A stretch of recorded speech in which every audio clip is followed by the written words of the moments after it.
too, if I were you.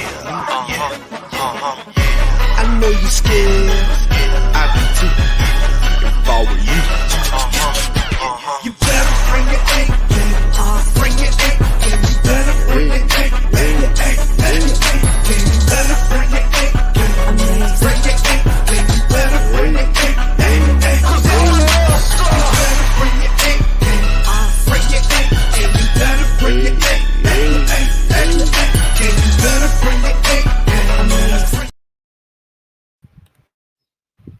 What's going on, everyone? JJ Vikings here with a special guest tonight. We have SalSpice from Vikings Twitter and other social media apps, and it's great to have you on the show tonight. Hi, thank you so much for having me. I'm excited. Big week for JJ's, so. Yep, absolutely. Mini camp has been going great for both JJ's, JJ McCarthy and Justin Jefferson. But my first question actually isn't that. It's the question of, how did you become a Vikings fan? Well, actually, I grew up in Richmond, Virginia, and my parents were both from Minnesota, but I was born in Virginia. They moved there before.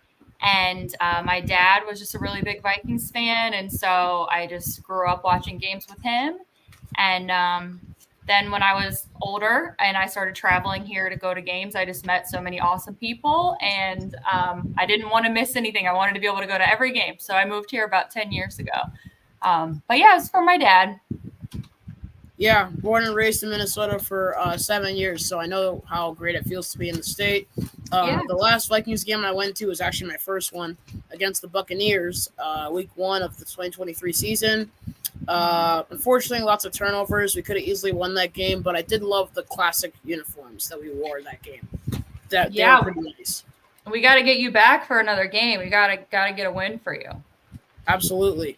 And definitely a great experience to be in US Bank Stadium. You know, when you watch the games on TV, they seem kind of long.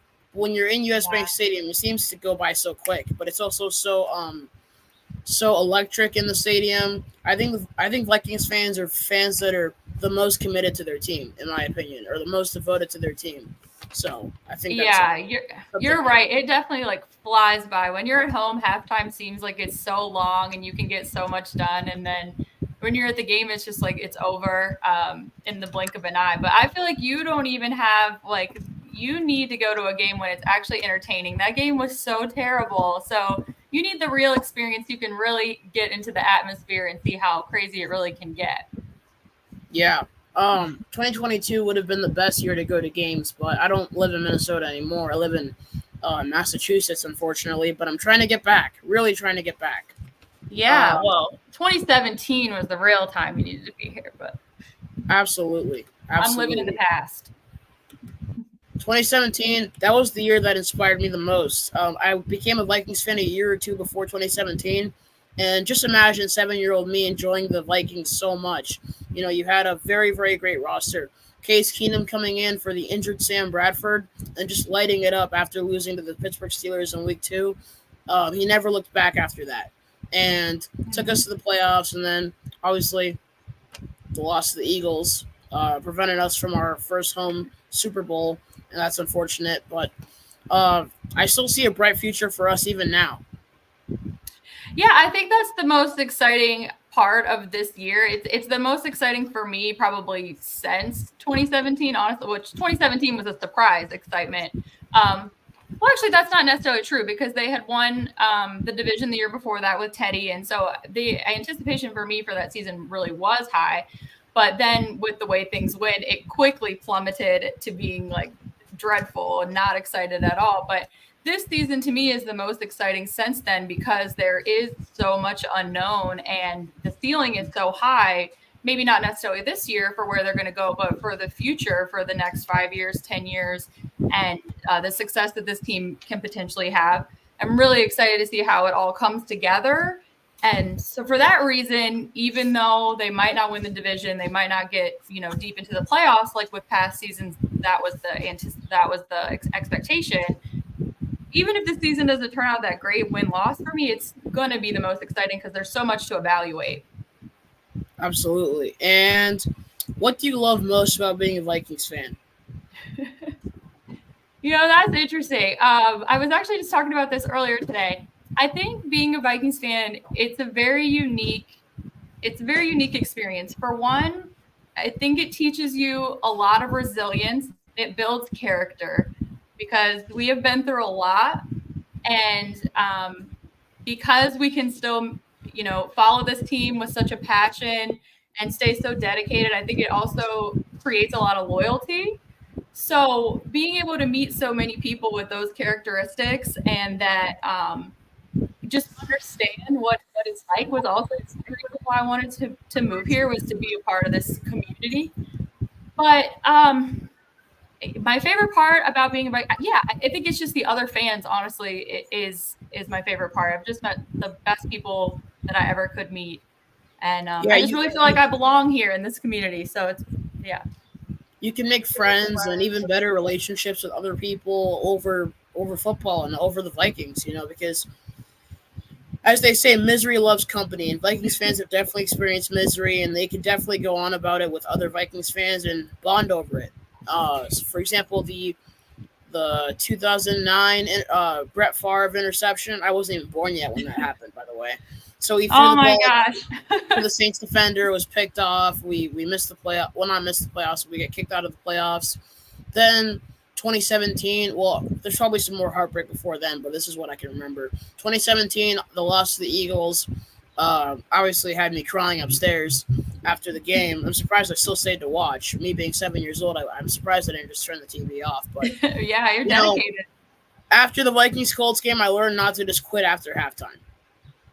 Yeah, that was a valuable lesson that day for me as well, because I will admit I was one of the people. I didn't leave, but I wanted to leave really bad. I really wanted to leave. Thankfully, my two friends I was sitting with were like, no, we're not leaving. So I'm glad I didn't. I learned a good lesson that day, but I'm with you. Yeah, and I was like, so we got a few good defensive stops. Then we go on offense, and then pick six, sack, blocked punt, so many things that just derailed our offense and defense in the first half, and special teams as well.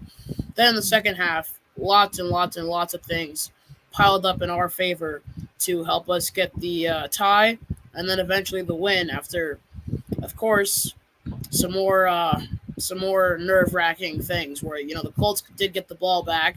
Then there was the whole controversy with the Matt Ryan QB sneak, where whether or not he made it. And it turned out, obviously, he didn't make it because, our defense was sending up big there. And that really helped us a lot. And I'm glad we got that win. And my next question to you is, what do you hate most about being a Vikings fan? Oh, my gosh. What do I hate most about it? Man. Okay, so I hate, and maybe I hate how polarizing the fan base has become, how they make certain topics. And the one that's going to come to mind is going to be not Case Keenum. Didn't mean to insult him there. Is Kirk Cousins. And it's been, at least for me, a very, it's been a hard, 6 years? And for that, because of the reason of Vikings fans and how polarizing they have made the issue of Kirk Cousins, they always were like, you have to love him and think he's like a top 5 quarterback, and if you don't, then you hate him. And so people were always just so argumentative about that topic. And at least the people that I interacted with the most, you could never just be middle of the road and think that, he's a top 12 quarterback, he's fine. But so I just feel like now it's so argumentative. And especially with the Kirk Cousins thing, people were just always arguing, and that was just, it kind of got to the point where I just had to tune Twitter out a lot because it was just draining. You couldn't just have a normal conversation. So I think people take things very personally. I'm sure every fan base has that, though. I don't think that's exclusive to just us. But that's another reason I'm excited for a fresh start. Now everyone can get along, and we won't hopefully be calling each other names or accusing each other of anything. So there's that, and then it's just hard. It's not an easy life. Absolutely dealing with these disappointments. That's convenient because one of my questions to you was going to be, while Kirk was in Minnesota, were you a fan of him at all in any way? Minus the criticism. I was a fan of Kirk Cousins. Well, so the honest, I was not a fan of the signing initially. I felt like while the NFC Championship game with Case Keenum's performance wasn't great, I didn't feel like that was the reason they lost that game. And I felt like if this team could go this far with Case Keenum, the expectations for Kirk was that it should have went further, right? And I just didn't feel like I didn't feel like Kirk Cousins was the missing piece for the 2017 team. So I didn't understand why they were going to invest so much when they should have been working on some other holes. And it just took up so many resources with the contract and other things that they could have done. So I wasn't crazy about it, but I was like, all right, we'll give it a chance. Well, then 2018 did not go well, obviously. And so I've always been pretty objective about him. I didn't love him. I didn't hate him. I really wanted them to draft somebody earlier than this season, but I hope that I hope JJ McCarthy is their guy and that's who they wanted all along. But I was always pretty, meh about Kirk Cousins. I'm happy they moved on. I will say that. I am happy that they moved on, and I felt that way from the first day. You know what? My 7-year-old mind when we got Kirk Cousins was, man, I'm gonna miss Case Keenum. Yeah. It's just not the same energy with Kirk Cousins, And no. At times, I'm sorry, but I felt kind of embarrassed to have him as our quarterback as a Vikings fan. At times. Yeah. But at other times, it felt really nice. But the whole thing is, I'm glad we decided that Justin Jefferson is more valuable than Kirk Cousins, considering the extension that we gave to Justin Jefferson, while still having enough cap space to go get some other players in free agency. And I think our general manager has definitely done that and done that very well. And the draft, I think he nailed the draft, absolutely. And he keeps on getting better and better progressively as the years go on. And I definitely do see greatness for the Vikings in the future. And I don't think it'll take any more than 5 years for us to win the Super Bowl. Yep, I said that. Wow. Okay. Yeah, I'm with you. Like, I also lived, in the Washington market when Kirk Cousins was there. So I was very familiar with, with what was going on. And not that other people weren't, but that was what everyone talked about on, sports radio and everything. So I was always hearing about it. But yeah, I'm really excited about what Kwesi has done, especially this draft. I think that at least the rumor was leading up until this year that Kwesi kind of had some restraints on him as far as what he could do at quarterback from the Wilf, which that's just a rumor. But I was always really against that, because to me, if you're going to hire a guy to come out here and run this team, then you need to just let him have the keys and let him run the team. Right. So I am happy that obviously with them parting ways with Kirk Cousins, that it does seem like Kwesi is driving the ship. I think that it's great, the relationship that it seems like him and Kevin have. And because, Zimmer and Rick Spielman didn't get along. And I think that created a lot of disconnect in who they drafted.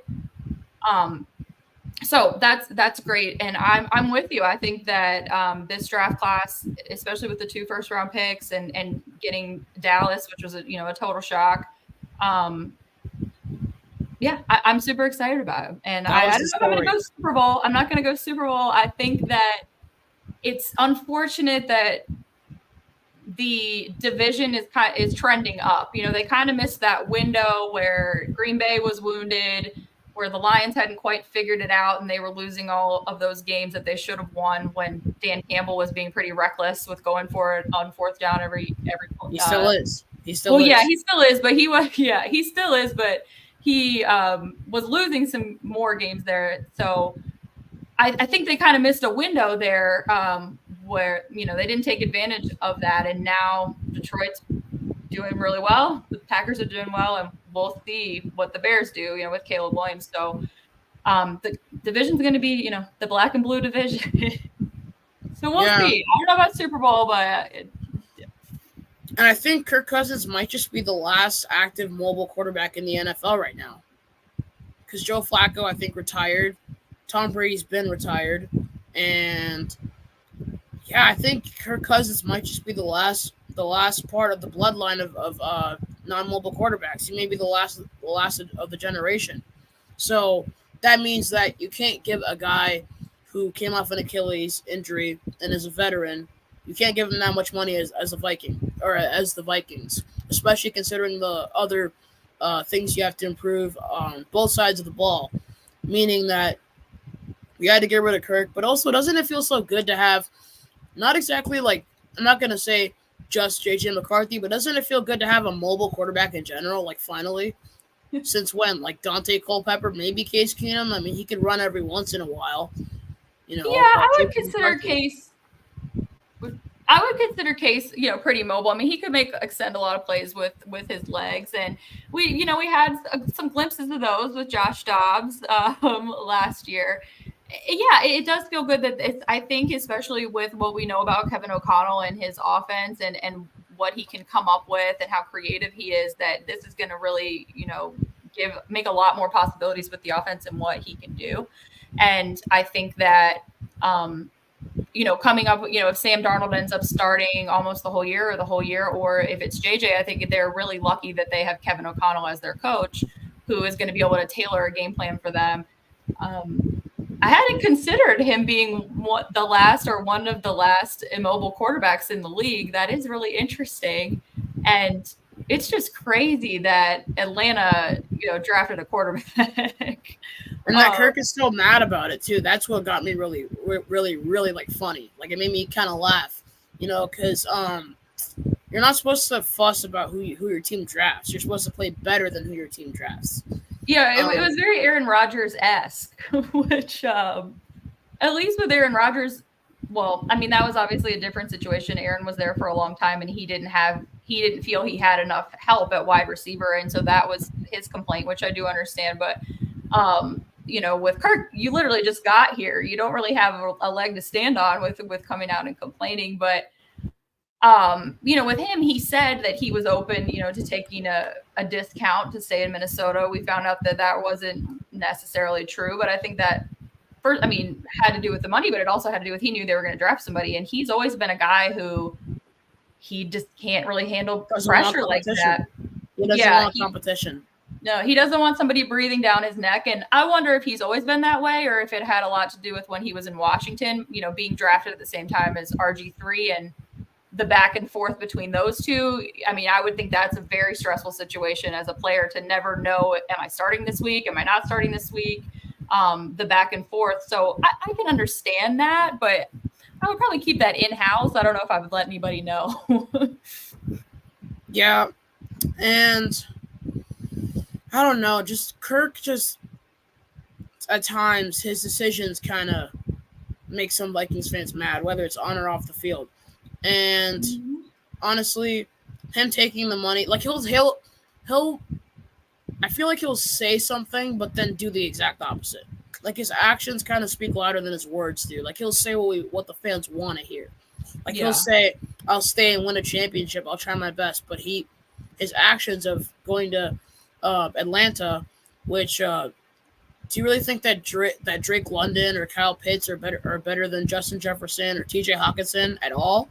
No. I don't think they're even 20% better than him. Not even like as in like they're not even 20% up to his level. Not even 10 or 5. So, no. I mean, if he's being honest with himself, he knows that team's not winning a championship by the time his career's over. It's just, I mean, obviously their division is not great, but it's just not happening. They're not competing with the other teams in the NFC. So what if they won a division? Like, okay, they're not going to get anywhere. So I think that just that alone shows how serious he is about winning a championship in general. And I want JJ McCarthy because he's actually won something. And he wears number 9. Number 9's better than number 8, by the way. And also, okay. 9's bigger than 8. 9 is bigger than 8. And the cool thing is, JJ McCarthy also spoke to Tommy Kramer and thanked him for being on board with him using number 9 or wearing number 9. And I think that number 9 is a very underrated number in Vikings history. I think Tommy Kramer was a pretty good quarterback for us. Yeah, who else has worn number 9? I can't even think of anyone right now. Tristan Jackson until he wore number 8 after Kirk. Yeah. But no other quarterbacks had, right? Because they hadn't changed that rule a few years ago. But I can't think of any other quarterbacks that they had at a number 9. Yeah. Interesting. What are your thoughts on those new Winter Warrior jerseys, uniforms? I feel like I feel like I'm one of the people that just wasn't crazy about them. I like them. I think it's a cool concept. I like that they tried something different. Something just seems a little off with them to me, though. I think it's the silver. I mean, they're cool. I like the little embellishment that resembles like a Vikings. God, I don't know what it's called, but like the design. But the silver just like stuck on the sleeve here, and just like the pants leg. I don't love it, but I do. It is cool. It is very cool. You know, I feel like they did misplace a little bit of the color on certain parts of the jerseys, but we'll see how they look on the field before we make any judgments, because people can look good in certain uniforms. Hey, if they're playing a competitive game on December 16th on Monday Night Football against the Bears, which I don't know why that keeps getting picked for prime time year after year after year. It's never a great game, but I digress. If they're playing competitive football, meaningful football at that time on Monday Night Football, they can wear whatever they want, and I'll be into it. So I'll be disgusted at what they're wearing, but not as disgusted as what they're doing or at what. So that's really important. And what about your thoughts on free agency so far? Well, gosh, I'm drawing a blank on what's happening. You might have to refresh my memory here. I'm very happy that they ended up getting Reisner back, Dalton Reisner. I think I first, that guy is so perplexing to me. How he didn't have a team last year until week 4. I didn't understand why they didn't re-sign him this year and they let him go this long. They didn't think that. I mean, they moved to Florida. They didn't think that he was going to get re-signed. So I'm really happy that they ended up working that out with him, but it's still confusing to me. Why only 1 year? Like he's doing a good job and no other team picked him up. He's a complete mystery to me. Honestly, the first thought besides excitement, the first thought that I got when we signed him, I was like, okay, what about your move to Florida? How's that going to work? So it must be hard being an NFL player. People don't understand the struggle. Despite the money they make, even that isn't going to make up for all the struggle it takes to move to one place, then having to move to another one, then back to the place you moved to a year ago. It can be a lot of struggle, even for whether you're a millionaire, multimillionaire, or someone who makes at least a decent income. That can also be really, really hard to do, continuous moving. But when you've got a job in the NFL, that's really important to do and really important to understand that could happen to anyone. Yeah, I think that it's important to remember that. And I mean, just things with Kirk Cousins, what we were just talking about him taking a pay cut. I mean, if I'm being fair, if somebody came to me and was like, hey, Sally, we're going to cut your pay this year, but we're going to want you to work just as hard, if not harder. How do you feel about that? I mean, I wouldn't be thrilled about it either. So I get it. And I think a lot of time people don't treat athletes with empathy or like they are human beings because of how much money they make, and they see them just as entertainment. And because it's hard for people like us to relate to being paid $35 million a year, right? That seems insane. And so fans start treating them, differently. But just think about Josh Dobbs and how much he moved. So I can't imagine being like that, but it's probably a lot easier when you don't have kids and you don't have to pull them out of school. And it's got to be really complicated when you have to add that in. Yeah, and another thing, that also can be really hard. So, I'm just glad we got Dalton Reisner back, and that leads me to my next question about your thoughts on minicamp so far. Minicamp started yesterday, I believe, and so we're not that far into it, but we're seeing some great clips already. Yeah, I think the best thing with minicamp is I just love seeing the chemistry between the guys and how excited they all seem to be back and be back together, and how welcoming the veterans have been to the rookies and the guys that are new to the team.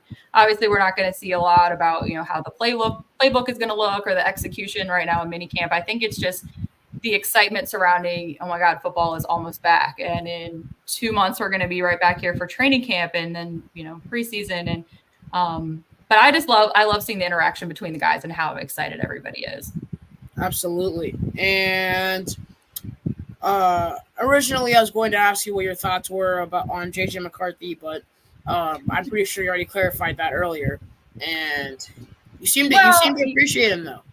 Yeah, I mean, I didn't want to get too high or too low on any of the potential quarterback draft picks because I didn't want to be, in love with a guy and then them not draft him and be disappointed, because ultimately what it came down to is I trust that Kevin O'Connell is going to pick his guy. And I didn't think that they would reach for somebody that they didn't feel like was going to be a good fit. I knew they were going to go with somebody they were very confident in. And, so for that reason, I'm all in on JJ. I trust that he's going to do well. And who do you think is starting week 1? Because I made a video, I think a month earlier or some weeks ago, saying that JJ McCarthy would get the start in week 1. It's not really looking that way. It's not really looking that way right now, but it could change.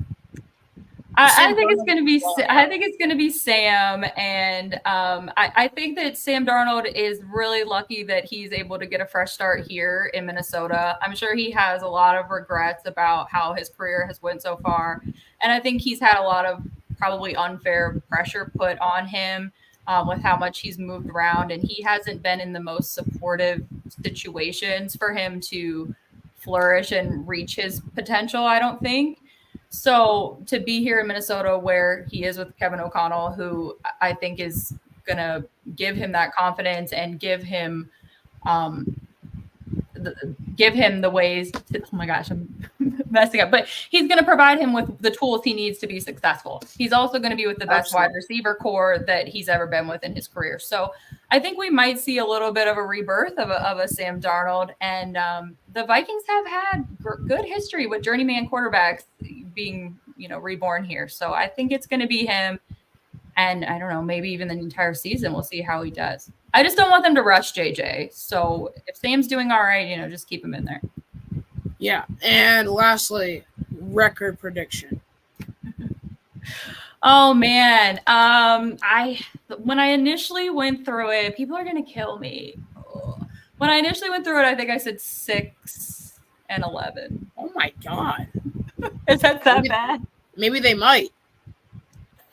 That's the worst I've seen anybody say too. I haven't admitted that anywhere yet. So this is an exclusive. I don't know. There's so many unknowns, but like I said, I'm worried about the rest of the division, and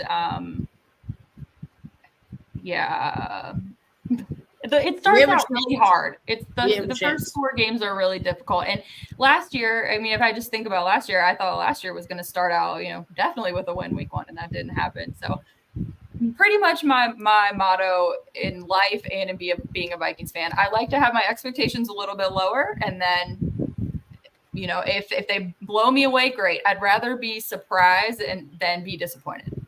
So yeah, and well, you start to get really excited, like all of us do. Then you realize that they're the Vikings. They're the Minnesota Vikings. So.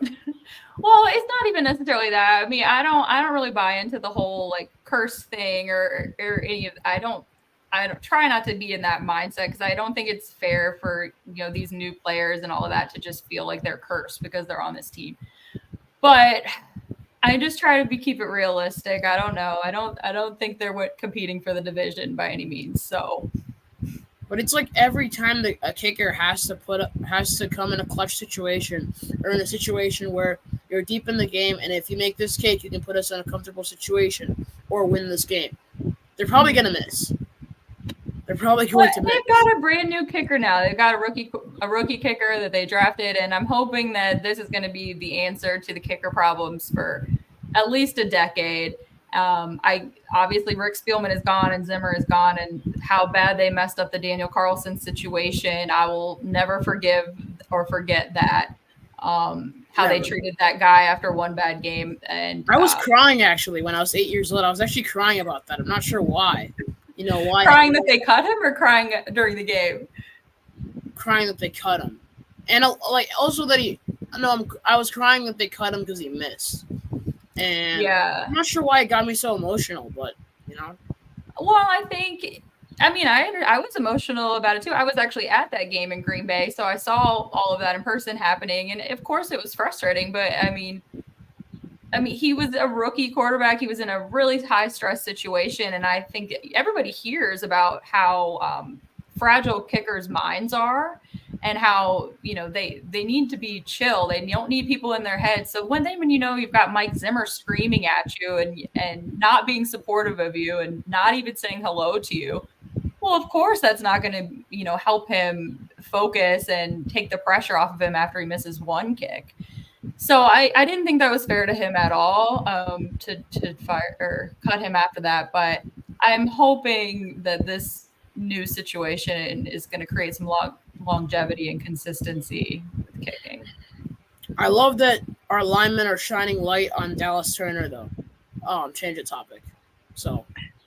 Oh yeah, it's very exciting. I think everybody was surprised that they went in and got him, but I love it that they're building up the defense as well. It seems like they are not focusing too much on just one side of the ball. With Zimmer, it often felt like it was just defense. And then we'll just stick anybody on offense and it'll work out. Yeah. Anything else you want to say? Gosh, I'm sure I could talk for the rest of my life, but nothing that's coming to mind right just now. Yeah. I can't wait for Dallas Turner, though, to just sack Kirk Cousins and scream "you like that," because now the Vikings, or specifically Kevin O'Connell, they know how to get into Kirk Cousins' head, and we're playing the Falcons soon in the season. I thought it wasn't until December. Oh, not soon. I got it mixed up with another team. I know we are playing the Falcons during the season, though. Yeah, I know, and I'm really bummed that it's so late in the season because, I would like them to get that out of the way early. I think that would be a big confidence boost if they did beat him, for sure. And I don't know. This is a bold prediction, but I did say that I think Kirk Cousins, it's very possible he might be benched by the time that game comes around. Oh, I'd be laughing so hard if he got benched. Yeah, it's possible now that this is in his head that he's got, Penix Jr. right in his rear view. Like, imagine him sitting on the bench with his head down, and then someone makes a meme saying, like, POV, you regret your life decisions. Something like that. Yeah. That would be absolutely amazing. It's very possible it could happen, but if he is still in the game, I want to say, is it December? I wanted to say 18th, but I don't know. That might be incorrect. I wish we could get it out of the way sooner, but I think it'll be a really fun game. Yeah, this is a great show, by the way. I wanted to thank you for agreeing to this. Oh, of course. Yeah, I'll come back anytime. This was really fun. Yeah, and I wanted to thank you guys, of course, all the time for watching and tuning in. I can't do this without you guys, so very important. And I can't do this without the Vikings either, considering how great of a team they are and how many ends fans are willing to go to for them. So very, very special. So, Skol Vikings. Skol Vikings.